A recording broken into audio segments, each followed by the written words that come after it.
4. So I want to go over this. Whenever you're looking at a target market, there are 4 levels and they're in increasing levels of importance. So you see a little target here. I'm going to go from the outside in. So the outside is like the sprinkles on a cake. This isn't much. This is, less than 1%. It's not a huge deal, but it does add a bit of variety, some garnish, some flavor that can help clarify. And so number 4, the outer ring, these are the qualities of the people. And so these are things I hear about where people say, I like to work with people who are responsible, who are ready to change, who are accountable, who are curious, who are, open-hearted, yada, yada, yada. The challenge is, now there's a video I did called Instead of Listing Their Ideal Qualities, Do This Instead, something like that. Check it out, and it'll give you a sense of what to do with those qualities to make them actually worthwhile in any kind of sales copy. But that's the least important, and I see people lean on this one very heavily. Who do you want to work with? Who's your ideal client? People who are ready to change. That's a quality. It's broad strokes, it's abstract, it's very ephemeral, hard to grasp. Yeah, so that's number 4.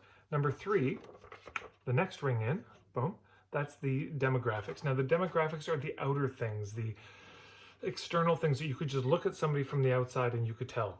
Meaning, I could hire a private investigator. I could know their income.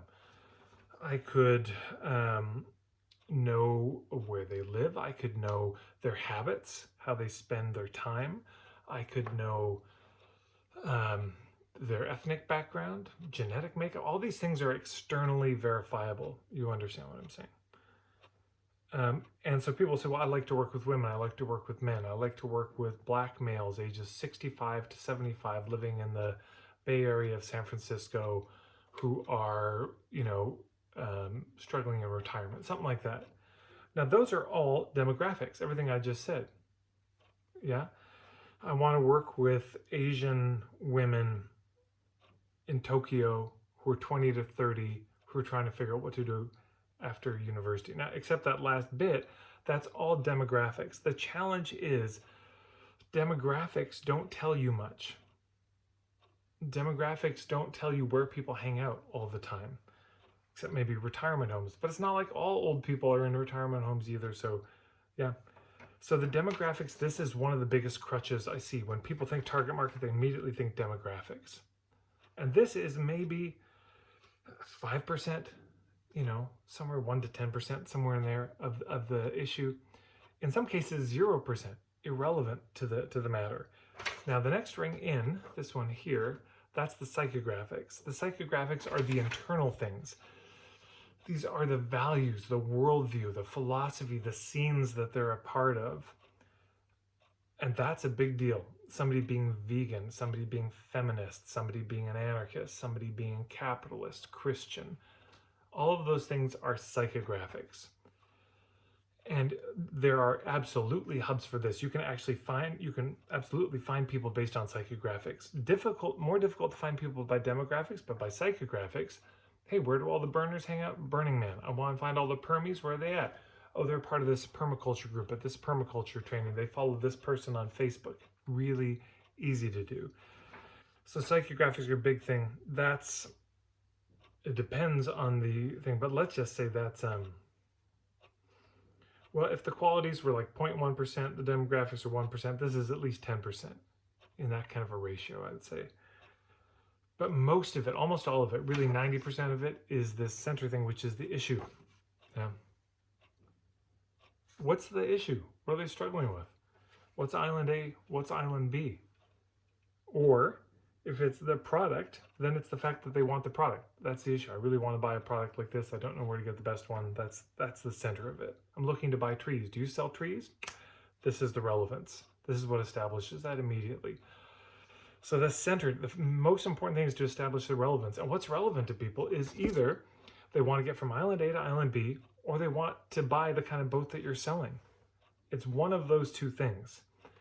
And most businesses struggle identifying, and honing their target markets because of that. They miss out on the bullseye. They spend all this time. I can't tell you how many. I said, what's your target market? And they show me something that is basically just a combination of qualities and demographics.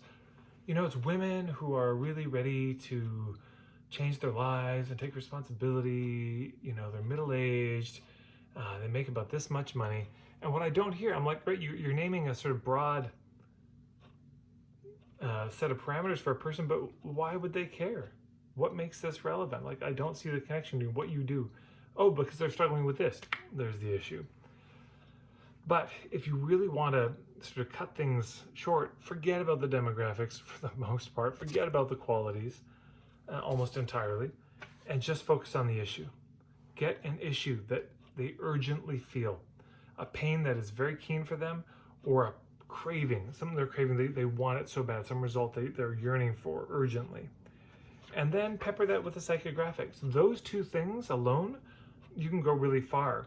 But the outer two circles, you can't do almost anything. Now, if you do all four, you want to get real fancy, perfect. That's wonderful, be helpful. But the most important is the center, the next most important, and then by orders of magnitude, it's less important. So that's all for today. Hopefully this is helpful. If you want more help on niching, you might want to go to marketingforhippies.com. I've got a ton of free resources on niching there. Just go into the free stuff tab. I've got a starter kit, which has my day-long workshop where I go over the 7 different things you can be known for, which is a kind of the best overview I know of niching.